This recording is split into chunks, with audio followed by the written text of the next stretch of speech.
전능하사 천지를 만드신 하나님 아버지를 내가 믿사오며 그 외아들 우리 주 예수 그리스도를 믿사오니 이는 성령으로 잉태하사 동정녀 마리에게 나시고 본디오 빌라도에게 고난을 받으사 십자가에 못 박혀 죽으시고 장사한 지 사흘 만에 죽은 자 가운데서 다시 살아나시며 하늘로 오르사 전능하신 하나님 옆에 앉아 계시다가 저리로서 산자와 죽은 자를 심판하러 오시리라. 성령을 믿사오며 거룩한 공예와 성도가 서로 교통하는 것과 죄를 사하여 주시는 것과 몸이 다시 사는 것과 영원히 사는 것을 믿사옵나이다. 아멘. 우리 같이 찬양 올라갑시다.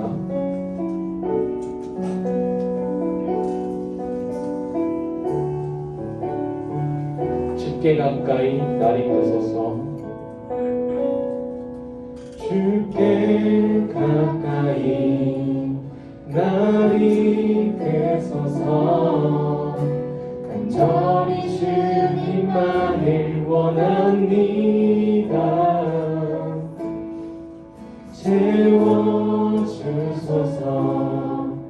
주의 사랑에 진정한 찬양 드릴 수 있도록 주께 가까이 주께 가까이 날 이끄소서. 간절히 주님만을 원합니다. 채워주소서. 주의 사랑에 진정한 찬양 드릴 수 있도록 목마른 나의 영혼 나의 영혼 주를 부르니 나의 맘 만져 주소서. 주님만을 원합니다. 원합니다. 나의 맘 만져 주소. 한 번 더 고백합시다. 주께 가까이 주께 가까이 날 이끄소서. 간절히 주님만을 원합니다. 채워주소서. 채워주소서. 주의 사랑에 진정한 찬양 드릴 수 있도록 목마른 나의 영혼 나의 영혼 주를 부르니 나의 맘 만져 주소서. 나를 원합니다. 원합니다. 나의 맘 만져 주소. 목마른 나의 영혼 목마른 나의 영혼 주를 부르니 나의 맘 만져 주소서. 나를 원합니다. 원합니다. 나의 맘 만져 주소. 주님만을 원합니다. 원합니다. 나의 맘 만져 주소서.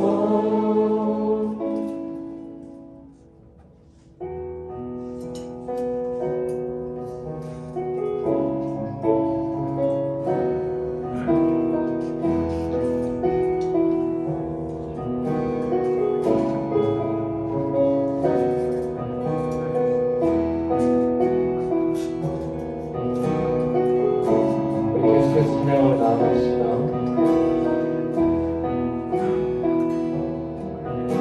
내가 있는 구함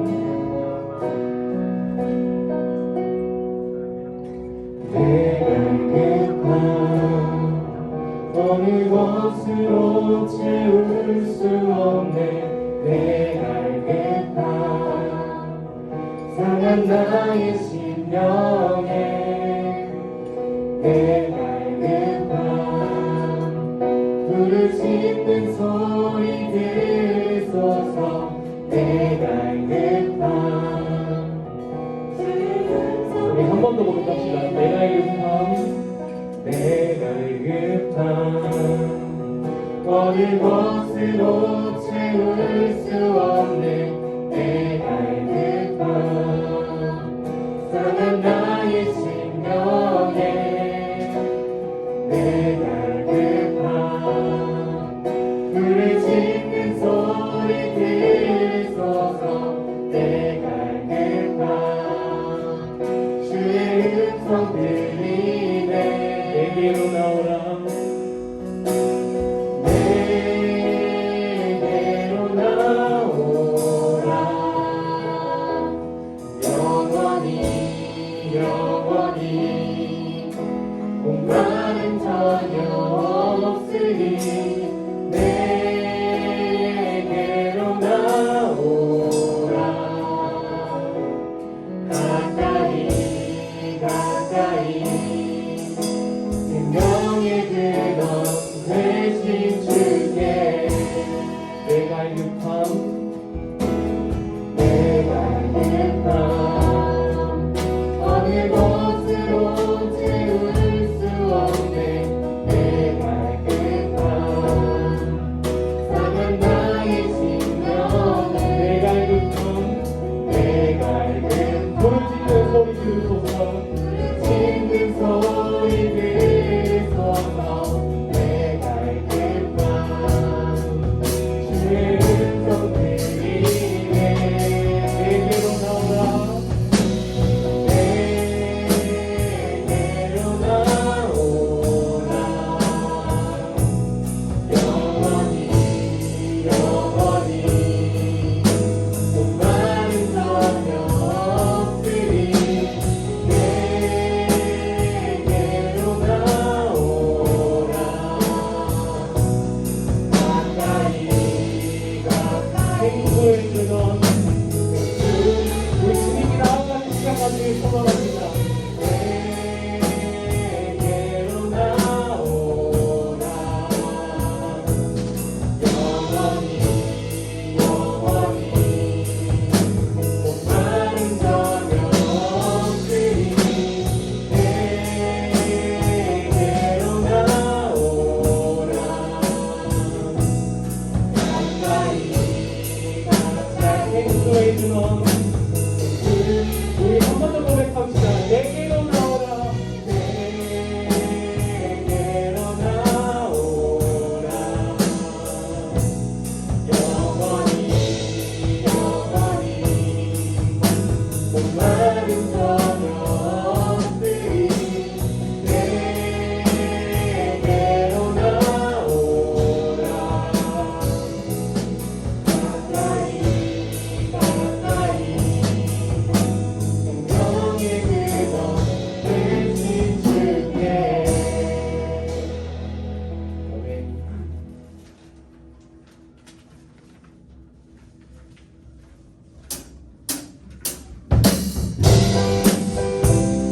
우리 같이 한번 박수 치며 찬양하는 시간 되겠습니다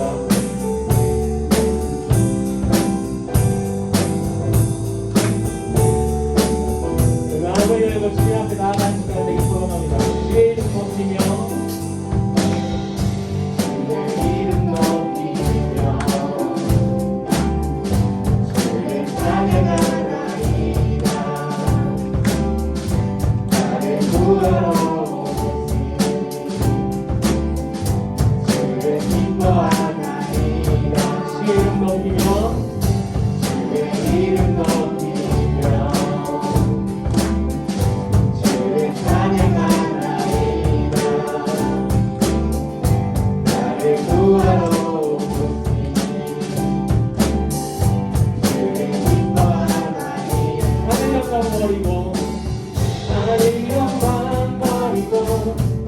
나 위에 십자가를 지시고 대화의 새 무덤에서 일어나 하늘로 올리셨네. 그의 이름 높이리.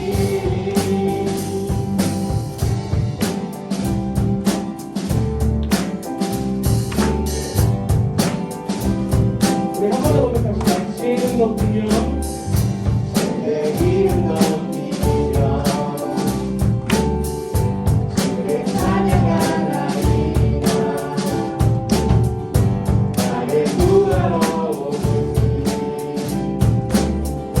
주를 기뻐하나이다. 하늘 영광 버리고 하늘 영광 버리고 그 땅 위에 십자가를 지시고 대화의 새 무덤에서 일어나 하늘로 올리셨네. 주의 이름으로 한 번 더 하늘 영광 버리고 하늘 영광 버리고 이 땅 위에 십자가를 지시고 대화의 새 무덤에서 일어나 하늘로 올리셨네. 주의 이름 높이리. 주의 이름 높이리. 주의 이름 높이리. 한 번 더 주의 이름 높이리. 주의 이름 높이리.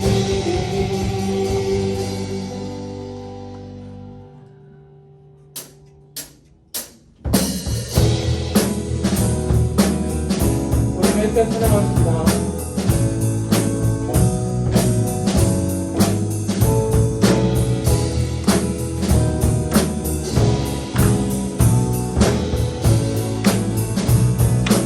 내 마음을 가득 채운 내 마음을 가득 채운 주 향한 사랑과 사랑 어떻게 표현할 수 있나.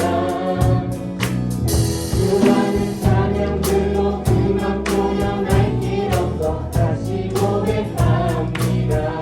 수많은 멜로디와 수많은 멜로디와 찬양들을 들렸지만 다시 고백하기 원하네. 주님은 나의 사랑 삶의 중심 되시오. 주를 찬양합니다. 주 사랑해요. 주 사랑해요. 엄만 나요. 말로 할 수 없고 주 사랑해요. 찬양 받아주소서. 수많은 멜로디와 수많은 멜로디와 찬양들을 들렸지만 다시 고백하기 원하네. 주님은 나의 사랑. 주님은 나의 사랑 삶의 중심 되시오. 주를 찬양합니다. 우리 고백합시다. 주 사랑해요. 주 사랑해요. 몸만 나가요. 말로 날 수 없어. 주 사랑해요. 찬양 받아주소서.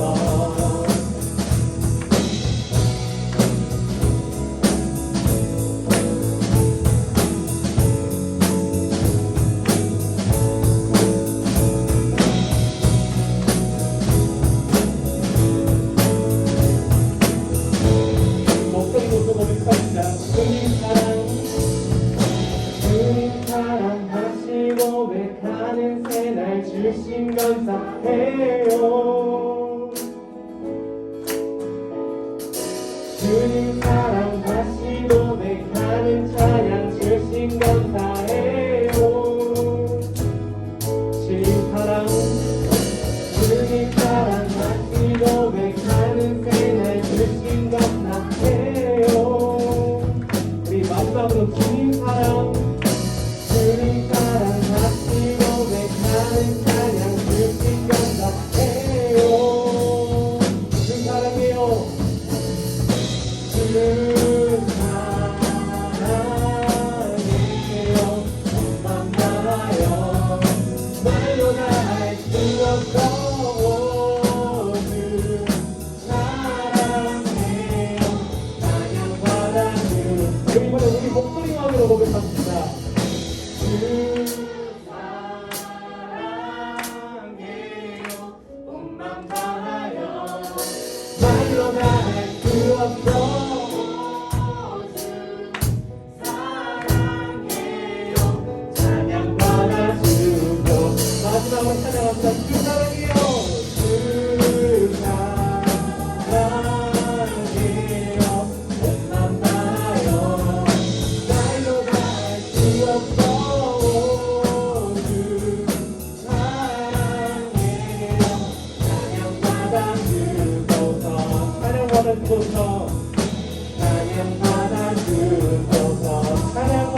주소서 찬양받아 주소서. 그렇게 영광의 목소리를 드립니다.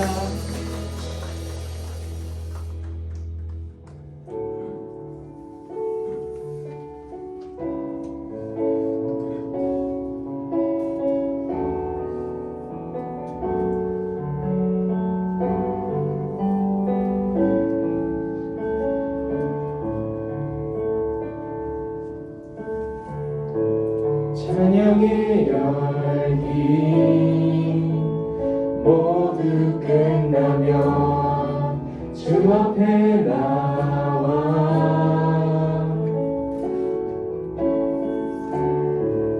더욱 진실한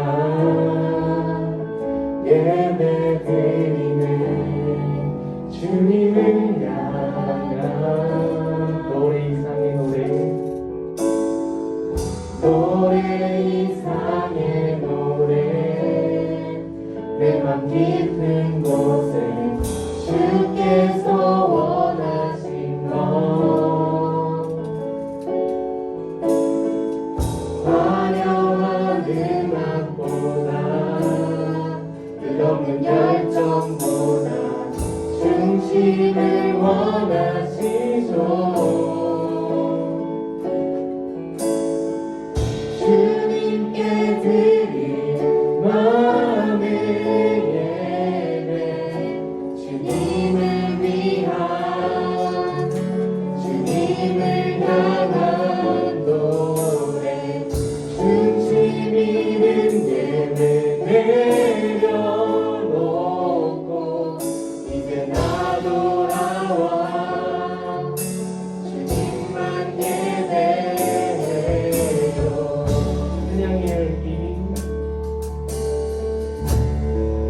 찬양의 열기 모두 끝나면 주 앞에 나와 더욱 진실한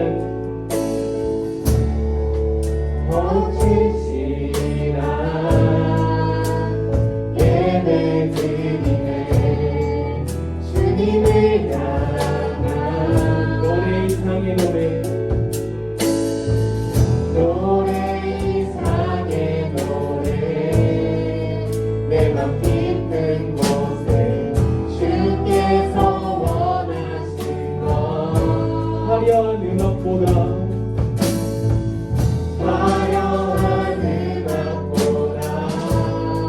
끝없는 열정보다 중심을 원하시죠. 주님께 드린 마음의 예배 주님을 위한 주님을 향한 노래 중심 있는 예배 내려놓고 이제 나 돌아와 주님만 예배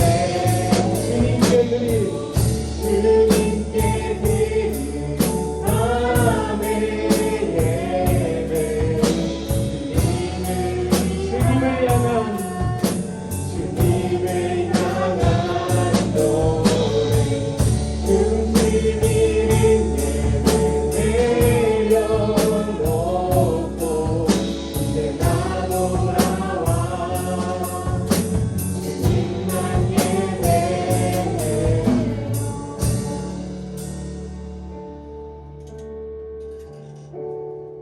우리 같이 이 시간 기도하며 나아가십시다. 이렇게 기도했으면 좋겠는데요. 주님 이 시간 내가 주님 앞에 나아가기 소망합니다. 우리의 몸이 아닌 마음이 주님의 앞에 나아가기 소망합니다. 우리 방금 고백한 찬양처럼 중심 있는 예배 내려놓고 이제 나 주님께 나아가 주님만 예배할 수 있는 시간 될 수 있게 도와달라고 우리 이 시간 예배를 위해서 기도하며 나아갑시다.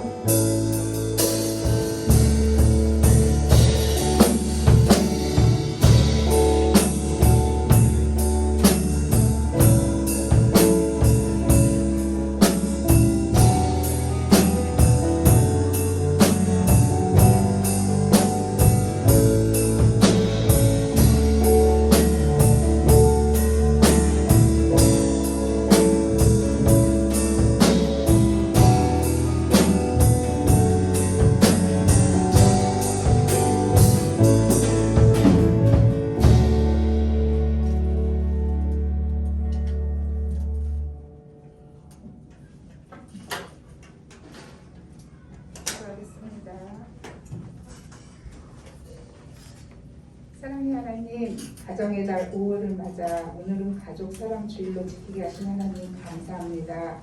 자녀들아 주 안에서 너희 부모에게 순종하라. 이것이 옳으니라 말씀하신 하나님의 말씀대로 순종하게 하시고, 부모님과 갈등이 있거나 어려움을 겪고 있는 가정이 있으면 하나님이 위로해 주시고 은혜를 주셔서 건강한 가정으로 세워주도록 함께해 주세요.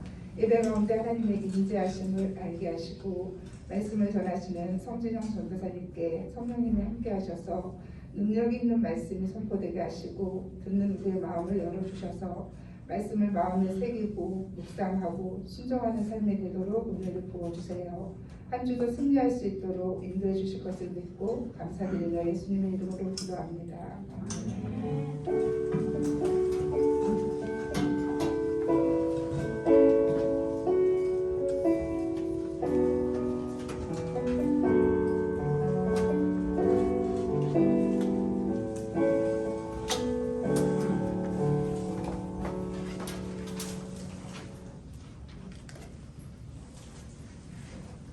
어머니분 안녕하세요. 안녕하세요. 네, 우리 시험 보는 형 너무 고생했습니다. 우리 옆에 친구에게 선배에게도 후배일 수 있는데 고생했습니다라고 인사할까요? 고생했습니다. 고생했습니다. 한마디 더 할게요. 결과에 상관없이 잘했어요. 잘했어요. 이 부분은 잘 안 돼요? 제가 대신 해줄게요. 여러분 잘 봤든 못 봤든 잘했어요. 네. 끝난 게 중요해요, 안 중요해요? 중요해요. 시험 날만 이렇게 좀 스트레스 받고 또 끝나면 끝난 대로 또 즐겁고 행복합니다.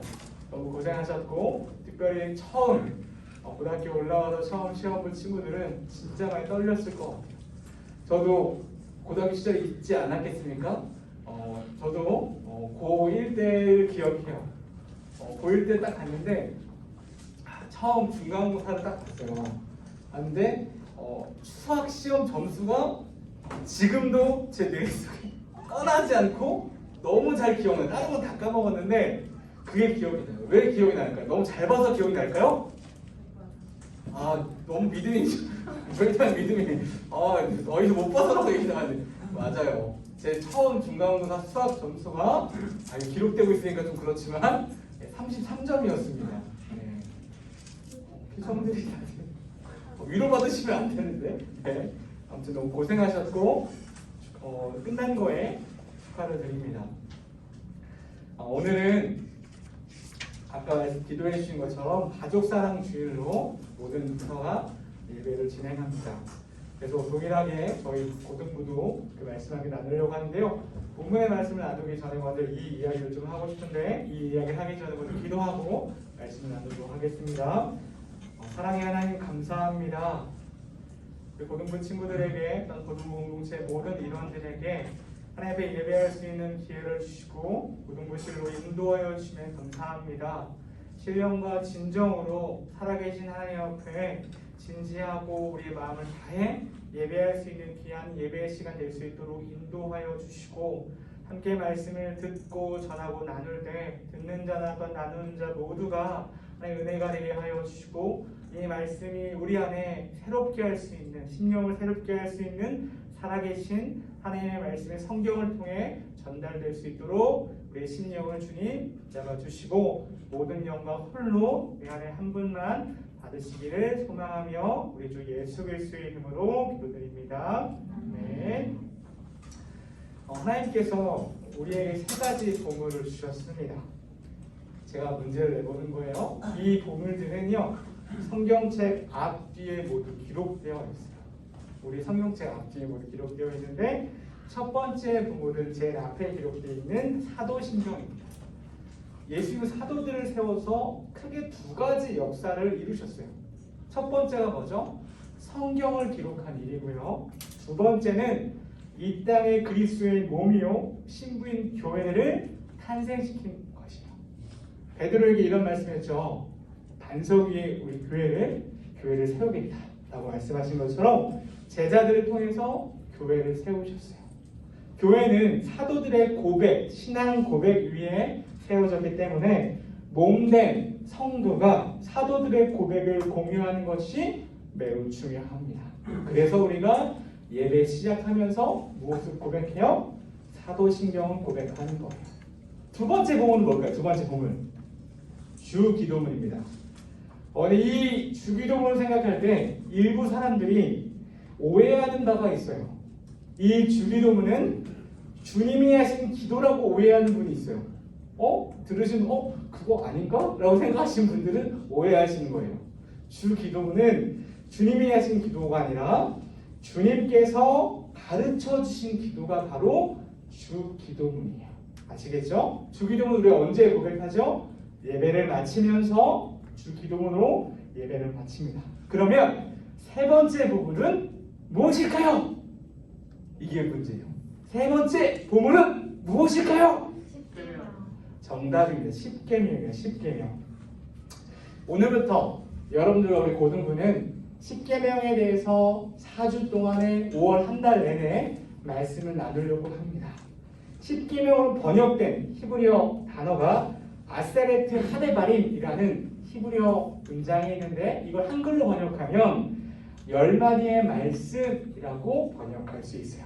이 십계명을 한 달 동안에 모든 계명을 다 다루지 못하지만 필요한 계명들을 여러분과 함께 나누려고 합니다. 기억해 주시고 여러분들은 십계명 하면 가장 먼저 머릿속에 듣자마자 떠오르는 것이 무엇인가요? 지금 한번 생각해 보세요. 눈을 감고 눈을 감고 십계명 눈 다 감아보세요. 친구들 눈 다 감아보세요. 제가 눈 감는 얘기 잘 안 해요. 더 좋으니까 눈 한번 다 감아보세요. 다 합법적으로 감아도 돼요. 다 감아보세요. 십계명 여러분 무엇이 떠오르십니까? 십계명. 네. 이제 눈 떠세요. 다 눈 떠세요. 하나 둘 셋 짠! 다 눈 떠주세요. 눈 감으면 안 돼요. 우리 혜인아 뭐가 제일 떠올랐어? 눈 딱 감고 십계명 딱 들으니까 뭐가 떠올랐어? 나 이해 다른 해석이구나. 오, 박수 한번 칠게요. 네, 몇 계명인지 물어보지 않을게요. 네. 유빈아, 뭐가 떠올랐어? 너 안 시킬 줄 알았어, 바로 앞에 서서. 뭐가 떠올랐어? 너는 내 부모를 공경하나? 오늘 본문 읽은 것 같은데? 네, 우리 주회장님 뭐가 떠올랐어요?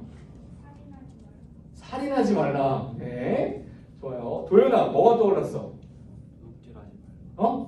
도둑질하지 말라. 도둑질하지 말라. 오, 감사합니다. 십계명 하면 그리스도인에게 많이 물어봤어요. 십계명에 대해 잘 아시나요? 많이 아시나요? 물어봤는데 통계가 한두 계명 정도밖에 외우지 못하는 것이 그리스도인의 통계라고 하더라고요.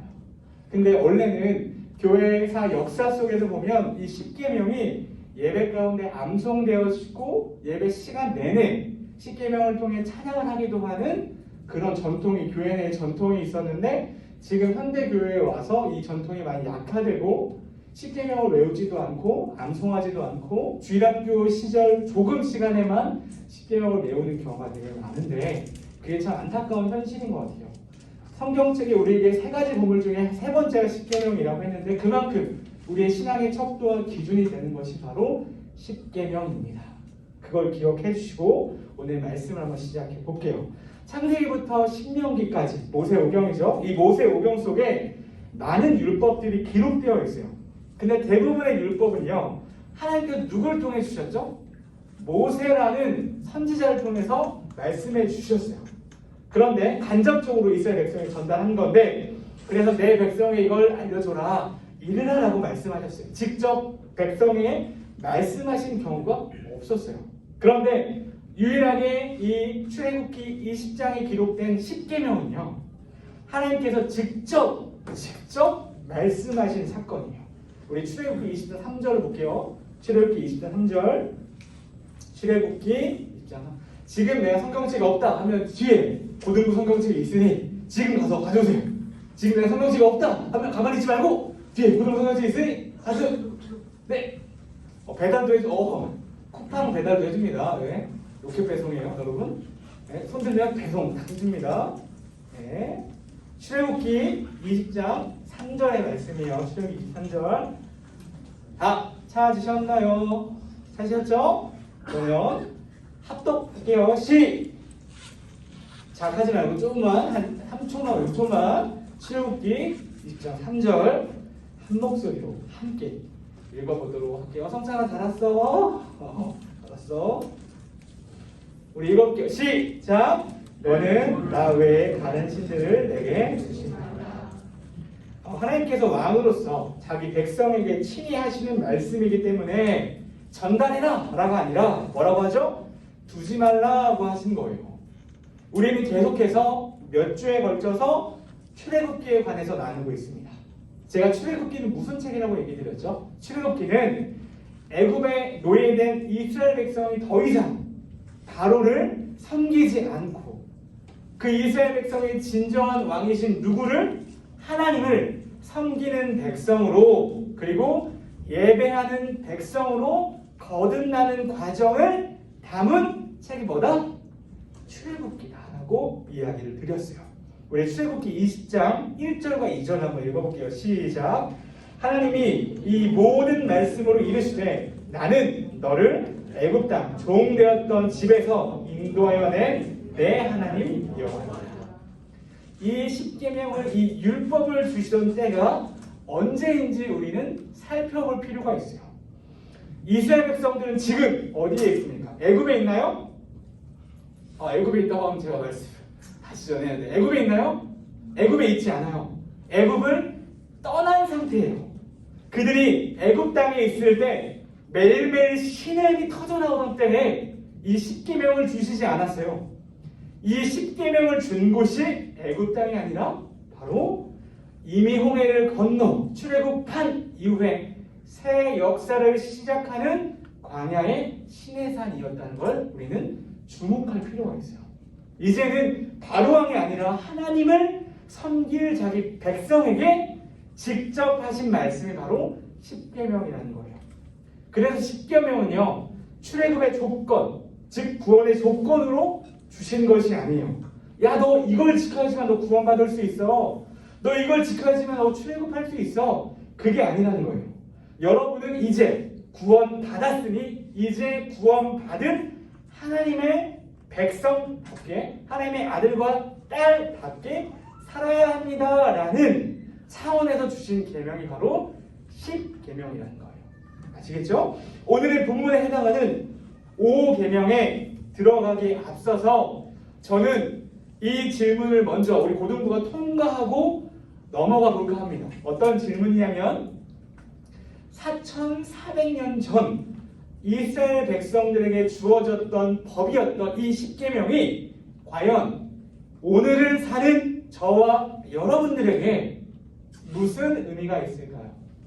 이 질문 하나와 그리고 또 그 십계명은요, 유목민이었던 이스라엘 백성들에게 주어졌던 것이었는데 오늘날 우리는 유목민이 아니죠. 그런데 오늘날 우리에게 얼마나 유효할까요? 이 두 가지 질문을 한번 생각해 보시고 이 질문을 통과해 보고 싶습니다. 이 질문에 대한 대답을 만남교회를 심우하는 김병산 목사님께서 어떻게 답해 주셨냐면 이렇게 답해 주셨어요. 잘 들어보세요. 인간의 본성은 예나 지금이나 하나도 달라진 게 없습니다. 신약 성경에 있었던 문제들이나 구약 성경에 있었던 문제들이나 종교개혁 시절에 있었던 문제들이나 100년 전 한국교회에 있었던 문제들이나 오늘날 우리가 가지고 있는 문제들의 본질은 하나도 변하지 않았다는 거예요. 변하지 않는다는 거예요. 이 십계명은 우리들에게 굉장히 본질적인 우리 인간의 본성에 대하여 어떻게 지켜나가야 할지를 가르쳐주는 말씀이라고 합니다. 전 세계에 3,300만 가지의 법령이 있대요. 그 이상 3,300개 아니에요. 3,300만 가지 이상의 법령이 있대요. 법조문이 있대요. 그런데 그 법조문에 기초하는 바가 이 십계명이에요. 이 십계명의 큰 틀 안에 그 법령이 벗어나지 않는데요. 자, 우리에게 통찰을 주는 놀라운 말 중에 하나인 것 같아요. 오늘은 특별히 어버이 주를 맞이하여 십계명 중에서 5번째 계명인 내 부모를 공경하라에 대한 말씀을 여러분들과 나누려고 합니다. 그리고 십계명을 따른 계명들은 4주에 걸쳐서 고등부에서 시간을 나눌 거예요. 오늘은 5번째 계명에 집중해서 함께 말씀을 나눌게요. 오늘의 제목 보여주세요. 오늘 제목, 네, 한번 설교의 제목 한번 읽어보시죠. 시작. 공격하지 말고 공경하라. 네, 오늘 본문의 설교의 제목은 공격하지 말고 공경하라입니다. 우리 본문의 말씀 읽어볼게요. 20장 12절입니다. 출애굽기 20장 12절의 말씀 함께 읽어볼게요. 출애굽기 20장 12절의 말씀 앞에도 있어요. 함께 읽게요. 시작. 내 부모를 공경하라. 그리하면 내 하나님 여호와가 내게 준 땅에서 내 생명이 되리라. 아멘. 저를 바라봐 주시고 어떤 교회의 주일학교 예화를 좀 들어볼게요. 이 주일학교에서 주일학교 시간에 10계명 외우기 시험을 보았대요. 근데 어떤 초등학교 저학년 학생의 한 답안지였는데 뭐라고 적혀 있었냐면 내 부모를 공격하라 라고 쓰여 있었대요. 근데 이 저학년 친구에게 공격이라는 어려운 말을 잘 몰라서 나온 실수임에도 불구하고 저는 이 예화를 보면서 그냥 웃고만 있을 수는 없었어요. 왜냐하면 요즘에 여러분들이 뉴스를 좀 집중해서 보신 친구들은 알겠지만 뉴스의 사회면에 일면에 기록되어 있는 많은 내용들이 이런 가정에 대한 문제예요. 가정폭력을 비롯해서 자식이 부모를 살해하거나 또한 부모가 자식을 살해하거나 이 천년으로 관계된 그 관계에서 놀라운 범죄들이 일어난 사건들을 요즘 너무 많이 보고 있는 것 같아요. 그게 요즘의 실정인 것 같아요. 요즘 시대에. 그래서 이 모습을 보면서 내 부모를 공격하라.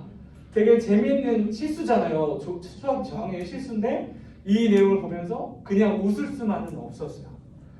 내 부모를 공경하라는 이 5계명은 정말 꽤나 부담이 되는 주제일 것 같아요. 안 그래요? 저만 부담돼요? 여러분들은 부담 안 돼요? 어버이날이 되면 옛날에 주일학교 어린 시절에는 교회나 학교에서는 이런 걸 시켰어요. 부모님에게 편지 쓰는 거. 그래서 우리가 초등학교까지만 다닐 때만 해도 이 편지를 써요, 안 써요? 써요. 우리 착한 친구들이니까. 근데 중학교만 가도 어버이날이 돼서 부모님에게 무언가 표현하거나 부모님 감사합니다라고 이야기하는 과정이 어떻게 느껴져요? 그냥 웃기만 할 거예요? 어렵게 느껴지지 않아요? 참 부담되게 느껴지지 않았어요? 저는 그랬던 것 같아요. 왜냐하면 우리 중에 부모님께 충분히 효도한다고 생각하는 사람이 그리 많지는 않을 것 같아요. 그런데 왜 10계명에 이 효라는 주제가 들어갔을까요? 이거는 뭘 보여주냐면 그 당시 사회에서도 효의 문제가 심각했다는 반증이기도 합니다. 뭐든지 법으로 만드는 것은 잘 지켜져요? 안 지켜져요? 안 지켜지기 때문에 법으로 만드는 거예요. 안 되니까 법으로 만들어 가는 거예요. 우리나라도 이제 부모님을 모시는 것을 꺼리는 사회가 되는 것 같아요. 요즘 이런 책도 시중에 나와 있는 것을 보고 깜짝 놀랐어요. 책 한 번 사진 보여주세요. 어떤 책이냐면 이제는 부모를 버려야 한다. 이런 책도 요즘에 시중에 팔리고 있어요. 네, 넘어가 주세요.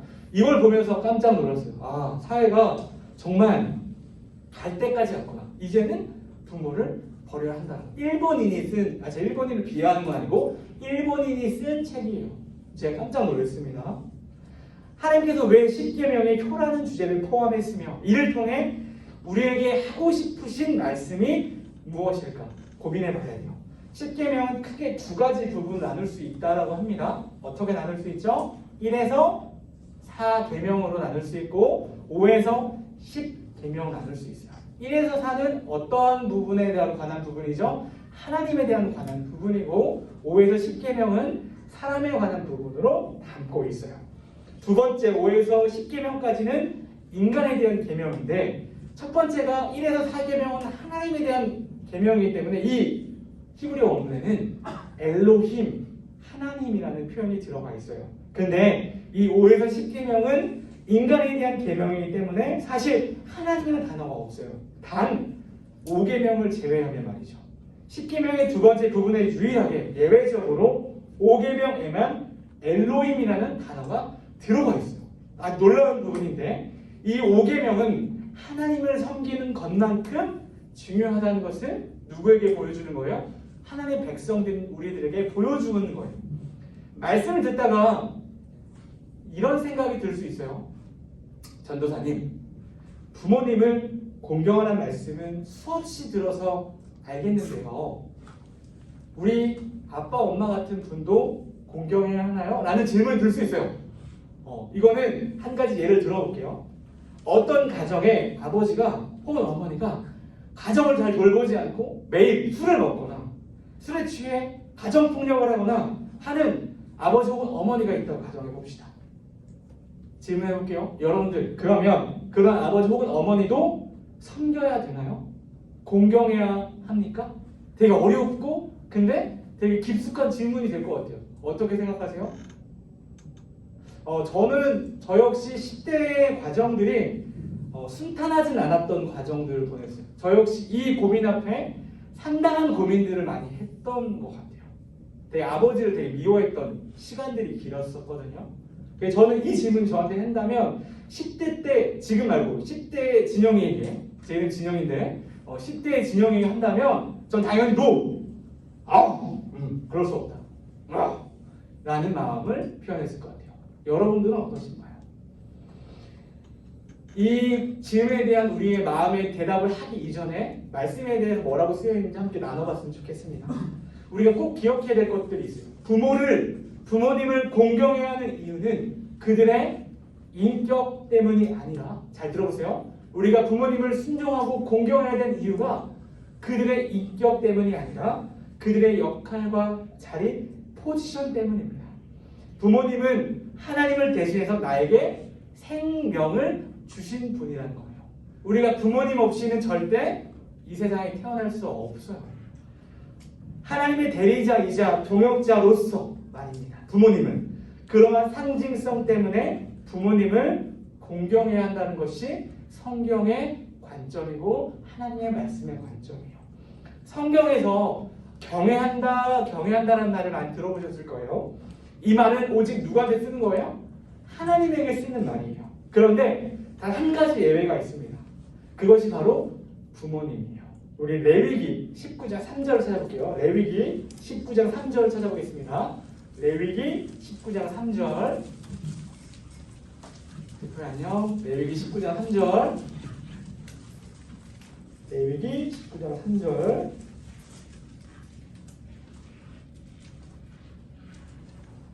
다 찾으시면 저의 얼굴을 바라보시면 찾으신 줄 알고 함께 읽어 나갈게요. 시작. 너희 각 사람은 부모를 경외하고 나의 안식을 지켜라. 나는 너희의 하나님 여호와이다. 모든 사람은 부모를 경외하고 레위기 말씀이 이야기합니다. 부모님은 하나님의 대리자이고 동역자로서 우리가 경외해야 할 대상인 것입니다. 그런 의미에서 내 부모를 공경하라고 5계명은 말하고 있는 거예요.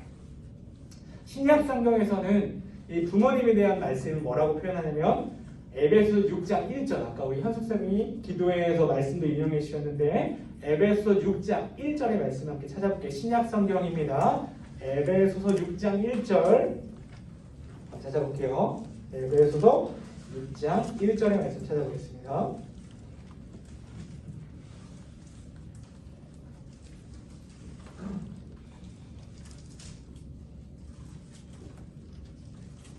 하시면 저를 봐주세요. 네, 감사합니다.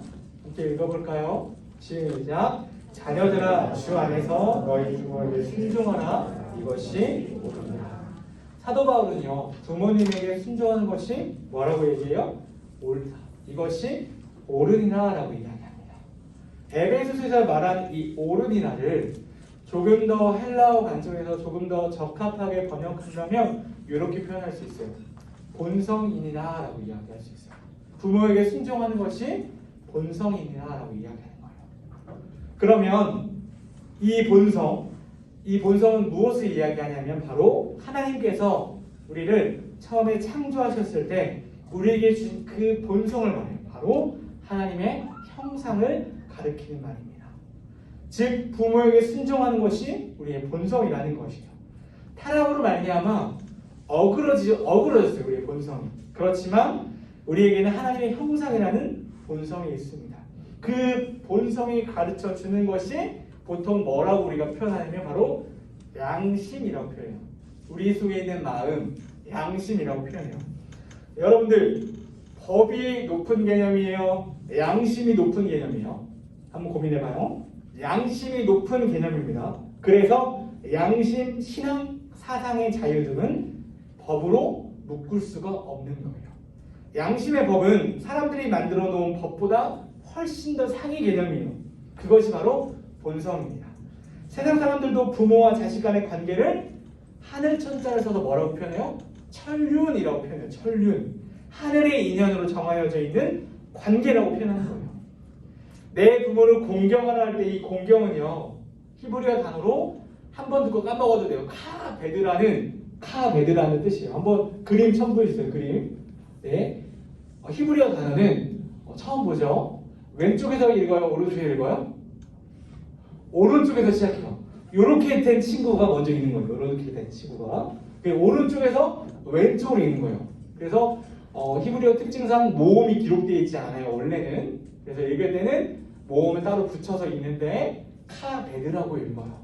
뜻이 용례가 사용되어 있는 예들이 되게 다양하게 있는데 오늘 성경에서 이 세 가지 단어를, 이 한 단어를 크게 세 가지로 사용합니다. 첫째, 저울에 물건의 무게를 달 때 이 단어를 사용하고요. 두 번째, 상대에게 영광을 돌리거나 영화롭게 할 때 이 단어를 쓰고요. 셋째, 무겁다라는 의미를 표현할 때 이 단어를 씁니다. 근데 여기서 세 번째 단어에 주목했으면 좋겠는데, 이 무겁다의 개념은 물량적인 개념의 무게를 이야기하기보다는 비중이 있다, 중요하다를 말합니다. 5계명에서 사용된 이 카베드는 바로 이 세 번째 예에 해당하죠. 그런데 부모의 권위가, 특히 아버지의 권위가 무너지기 시작했어요. 우리나라에. 이는 말세의 징조이기도 합니다. 지금 아버지의 자리는 완전히 무너져 있는 것 같아요. 한국 사회는 열심히 일하는 사회로 유명해요. 야근을 일삼는 사회로 유명해요. 한강이 기적이라고 불린 놀라운 경제성장에는 바로 이러한 배경들이 있습니다. 그리고 그 뒤에 우리 사회 아버지들이 있었습니다. 성과를 내야 살아남는 사회였어요. 그곳을 버티기 위해 야근과 특근을 반복합니다. 그 이유는 딱 하나, 가정을 책임지기 위해서였는데, 하지만 그 모습이 오히려 가정을 도외시하는 모습으로 비춰졌어요. 자녀들과 아버지의 관계가 좋은 가정을 꼽는 것이 어려울까요? 좋지 않은 가정을 꼽는 것이 어려울까요? 여러분은 뭐가 더 어렵다고 생각해요? 자녀와 아버지의 관계가 좋은 가정이 많을까요? 좋지 않은 가정이 많을까요? 안타깝지만 좋지 않은 가정이 더 많다라고 통계에 나와 있습니다. 우리 영상 하나만 보고 말씀을 이어갔으면 좋겠어요. 불 꺼주시고. 충선이 아빠, 진영이 아빠. 항상 미안해요, 걔한테는.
충선이 아빠, 김용봉. 난 신왕철 아빠 신현기. 이영근입니다. 큰아들이. 저 영우 아버지 되는 사람입니다. 조유섭 아빠, 진영이 아빠. 성함은 김성복. 생각나지요. 그 아들, 딸만 낳다가 아들 가졌는데 요번에도 딸이 못할까 했는데 네 엄마, 아빠, 동생한테 신경 써주고 좀 왔고. 부모로서 이렇게 뭔가를 충분하게 해줘야 되는데 그런 것도 못 해주고 그래서 참 마음이 아픕니다. 아들이라는 것은 어느 누가 바꿀 수도 없는 것이고 크게 뭐 도와주지도 못했고 했는데 너희들이 알아서 잘 커가지고 계속 부족한 게 부모 마음 아닐까요? 죽는 순간까지. 그런 제가 그런 마음으로 살고 있어요. 계속 부족한 거예요. 너무 엄하게 했던 게 그게 좀 미안해요.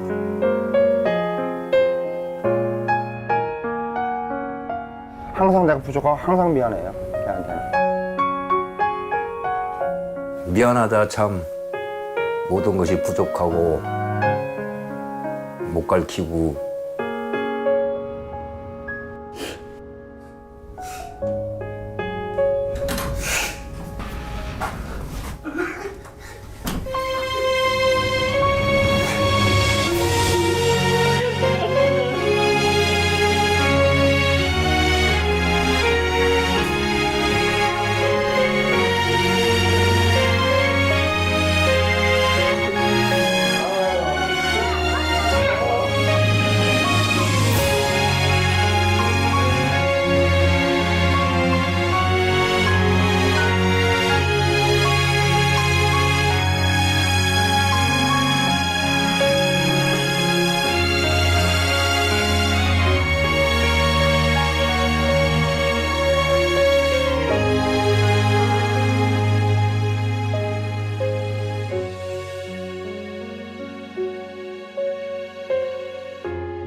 네, 해주세요.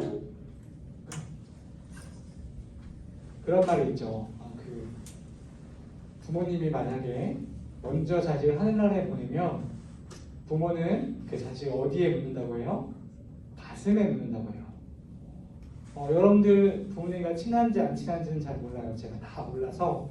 근데 한 가지 질문 한번 드려볼게요. 여러분들 부모님의 믿으시는 분들 중에 기도 제목 알고 계세요 지금? 친구의 기도 제목 알 수 있지만 부모님의 기도 제목 알고 계세요? 여러분들 부모님의? 전 알아요. 여러분들 부모님 기도 제목 저 알아요. 전에 어떻게 알지? 역시 전사에 영빨이 있구나. 어떻게 알지? 여러분들 부모님 기도 제목은 바로 여러분이에요. 전 그래서 부모님 기도 제목을 알고 있어요. 항상 부모님들 기도 제목은 여러분이에요. 제가 지난주에 저희 아들이 여기 왔어요. 저랑 똑같이 생겨 너무 잘생긴 아들이 여기 왔어요. 아들을 키워보니 부모님의 마음을 아주 조금이나마 헤아려 볼 수 있는 시간이 되는 겁니다. 그리고 여러분의 부모님의 기도 제목은 여러분입니다.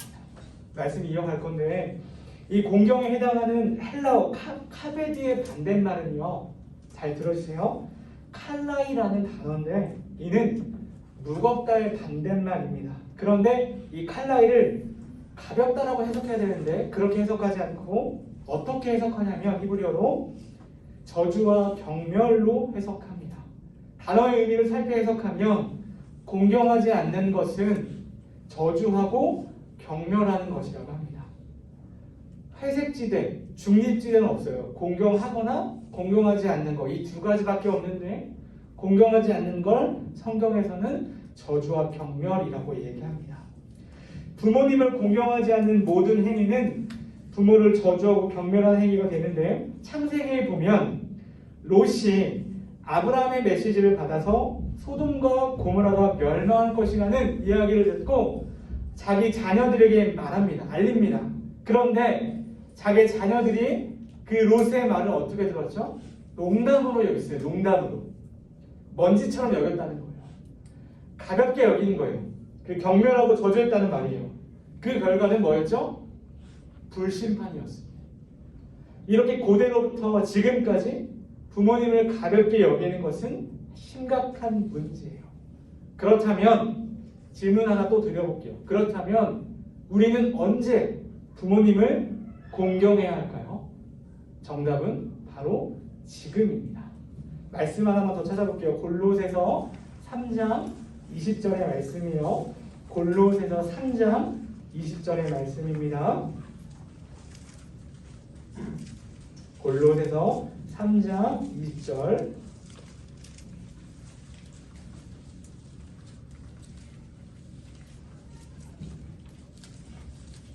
하시면 저와의 약속 그걸 바라봐 주세요.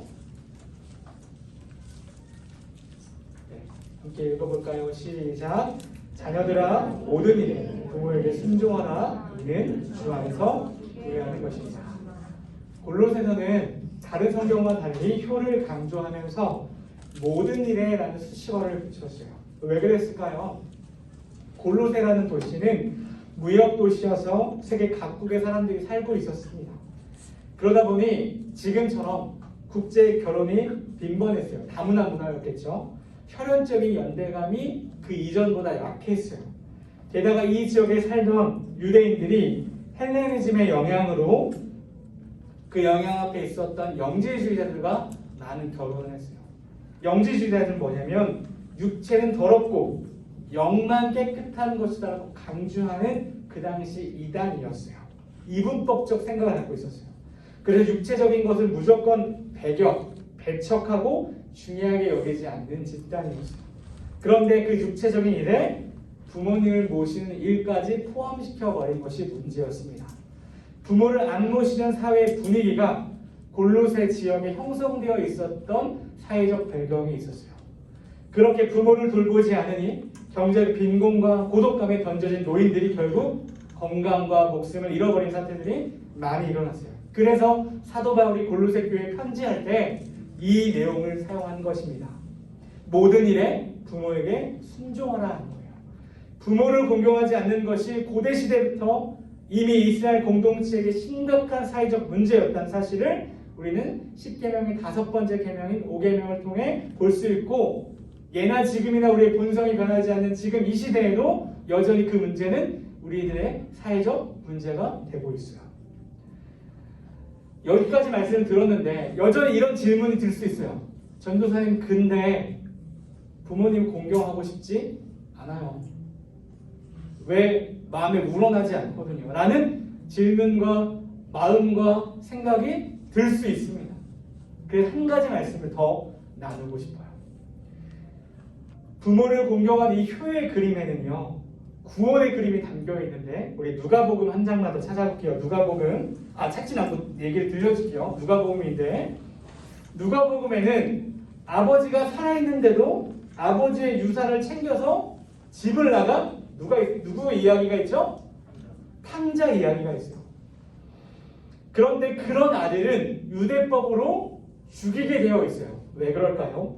신명기에는 아버지에게 폐역한 일을 한 자식에게 온 마을 공동체가 그 아들을 만나게 되면 돌로 쳐 죽이라 라는 명령들이 있었어요. 그런데 아버지가 살아있는데도 자기의 분깃, 유산을 요구한다는 것은 뭐예요? 아빠 빨리 죽어! 이런 지독한 말을 표현하는 거예요. 나의 분깃을 주세요. 나의 유산을 달라고 하는 것을. 그런데 놀랍게도 그 아버지가 그 탕자에게 뭐죠? 그걸 허락했어요. 그 아들은 아주 돌아올 생각 없이 이방 땅으로 넘어갑니다. 근데 거기서 떵떵거를 잘 산 것이 아니라 완전히 탕진해서 거지가 돼서 돼지 지엄 열매 먹는 우리 속에서 그 열매를 먹으면서 아버지를 다시 생각하고 비로소 다시 아버지 집으로 돌아가요. 우리 다 알고 있는 탕자의 이야기요. 근데 그때 문 밖에서 그 아들을 이제나 저제나 언제나 올까 기다리던 그 아버지가 아직도 거리가 저 먼데 거짓골이 되어버린 아들을 한눈에 알아봅니다. 한눈에. 그래서 그 아버지가 전력 질주해서 그 아들을 향해 뛰어가요. 뛰어가서 어떻게 하죠? 안아줘요. 근데 이건 단순한 부성애의 모습을 소개하는 게 아니고 어떤 의미가 담겨 있냐면, 혹시 이 아들이 그 마을 안에 들어왔을 때 사람들의 눈에 띄게 되면 어떻게 돼요? 돌로 쳐 죽인다며요. 바로. 그래서 그걸 죽을까봐 안 돼. 막고장에서 달려가서 안아준 거예요. 그리고 그 아들은 자기 몸으로 덮어버렸어요. 그 반지를 끼우죠. 아들에 대한 긍휼과 용서가 포함된 아버지의 행동입니다. 우리네 부모님은 바로 그런 모습을 보여줘요. 여러분들이 부모님과의 관계가 어떨지 저는 다 알 수가 없어요. 근데 제가 고등학교 때만 봐도 저는 좋지 않았어요. 저는 그 당시 이 말씀을 몰랐어요. 듣지 못했어요. 오랫동안 아버지를 미워했던 것 같아요. 근데 그거에 대한 보상은 좋지 못했어요. 지금은 좋아합니다. 못했어요. 여러분들에게 이 누가복음 이야기를 하는 이유가 뭐냐면 하나님께서 우리에게 부모님을 공경하라고 해서 명령만 내린 게 아니에요. 너 이거 지켜만 한 것이 아니에요. 먼저 우리에게 그가 가장 중요하고 소중한 하나뿐이 없는 아들 예수 그리스도를 우리에게 희생하고 아낌없이 주는 사랑을 우리가 경험한 자들이에요. 그래서 우리는 부모님을 공경해야 하는 거예요. 다시 한번요. 우리는 하나님의 하나뿐이 없는 아들을 희생해서 우리를 사랑한 그 사랑을 경험한 자들이에요. 그 은혜와 복음을 들은 자들이에요. 그래서 하나님의 말씀 앞에 부모님을 공경하는 말씀 앞에 하나님의 섭리를 믿고 순종해야 되는 거예요. 그래서 공경해야 되는 거예요. 오늘 말씀을 정리해 봅니다. 부모님을 공경하는 것은 하나님 백성의 본성, 형상이에요. 하나님의 형상을 닮은 우리들이 순종해야 될 하나님의 말씀입니다. 이 말씀은 여러 많은 사람들에게 쉽지 않은 말씀일 수 있습니다. 하지만 하나님의 명령이고 말씀이에요. 마땅히 순종하고 나아가야 될 부분입니다. 그리고 우리가 아까 읽었던 골로새서 3장 20절의 말씀처럼 하나님을 기쁘시게 하는 일이 바로 부모님께 순종하는 거예요. 제가 여러분에게 이 5가지 도전을 드리고 싶어요. 말씀을 마치면서 오늘을 넘기지 않고 부모님이 하신 말씀에 경청하시기를 도전합니다. 오늘을 넘기지 않고 부모님을 안아주시기를 도전합니다. 오늘을 넘기지 않고 부모님에게 사랑한다고 말하기를 도전합니다. 오늘을 넘기지 않고 부모님을 위해 기도하기를 시작하시기를 도전합니다. 아까 제가 얘기 드렸죠. 저는 여러 부모님들의 기도 제목을 안다 모른다? 안다. 여러분의 부모님의 기도 제목은 언제나 예나 지금이나 여러분들이기 때문에 자, 기도하고 말씀을 마치도록 하겠습니다. 하나님 감사합니다. 오늘은 어버이 사랑 주일로 저희 고등부가 지키고 있습니다. 이날만 부모님의 사랑을 기억하는 것이 아니라 우리에게 생명을 주신 하나님의 대리자요 동역자인 우리 부모님을 하나님 섬기듯 사랑하며 섬길 수 있는 그 말씀 앞에 순종할 수 있는 은혜를 주시옵소서. 부모님의 인격 때문에 부모님을 섬기는 것이 아니라 부모님을 통해 나에게 생명을 주신 하나님의 섭리를 믿고 하나님의 섭리 가운데 나에게 보내신 부모님이라는 걸 믿고 하나님 말씀에 따라 순종하며 부모님을 공경하기를 원하는 우리 모든 공동체, 고등부 공동체 일원 될 수 있도록 주님 인도하여 주시옵소서. 오늘을 지나지 않고 우리 부모님을 사랑한다 고백하며 감사하다 고백할 수 있는 우리 모든 고등부 친구들 될 수 있도록 주님 저희의 마음을 움직여 주시옵소서. 감사드리며 예수님의 이름으로 기도드립니다. 아멘. 우리 주께 가까이 찬양하시면서 헌금하도록 하고 우리 찬양팀을 함께 나와서 헌금송 찬양하도록 하겠습니다.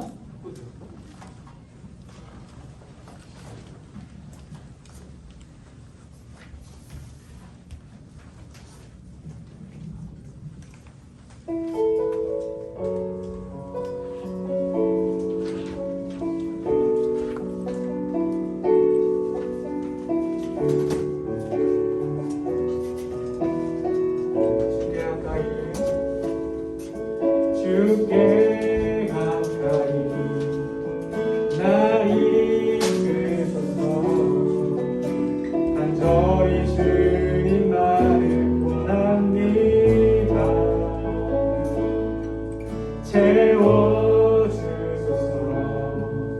주의 사랑을 진정한 찬양 드릴 수 있도록 처음으로 고백합니다. 주께 가까이 주께 가까이 나 이끄소서.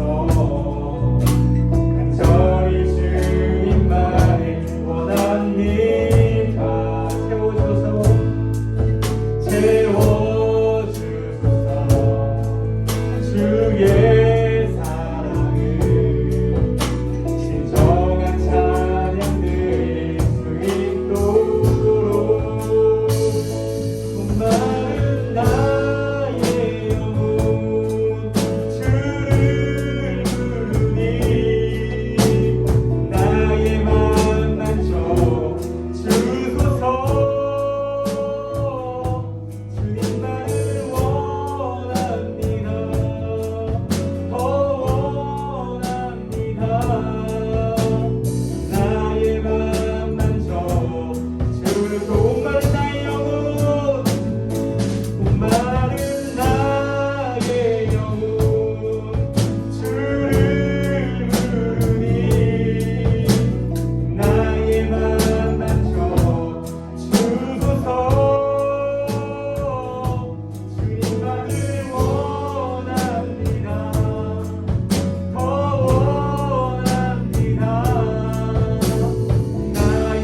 공동체에게 부모님을 공경하라는 말씀을 허락하여 주셨습니다. 말씀을 끝나고 예배를 드리고 있지만 여전히 이 말씀이 나에게 부담이 되고 어렵게 느껴지며 내 마음에 드는 부모님을 향한 미움을 감출 수가 없는 친구들도 있을 수 있음을 고백합니다.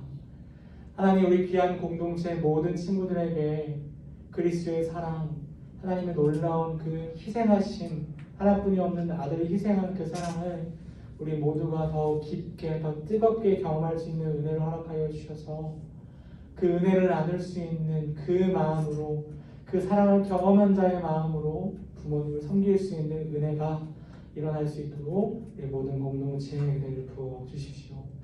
하나님 감사합니다. 우리에게 주신 귀한 헌금, 귀한 재물, 물질, 좋은 것들, 좋은 물품들, 좋은 경험들, 좋은 친구들, 좋은 학교들, 이 모든 것들 내가 잘나고 내가 대단해서 얻은 것이 아니고 하나님께서 나에게 공급해 주신 것이기에 하나님 공급받으면 하나님 앞에 감사하며 나에게 이 주신 것이 당연하게 여기지 않고 감사를 잃어버리지 않는 우리 모든 고등부 공동체가 될 수 있도록 주님 도와주시옵소서.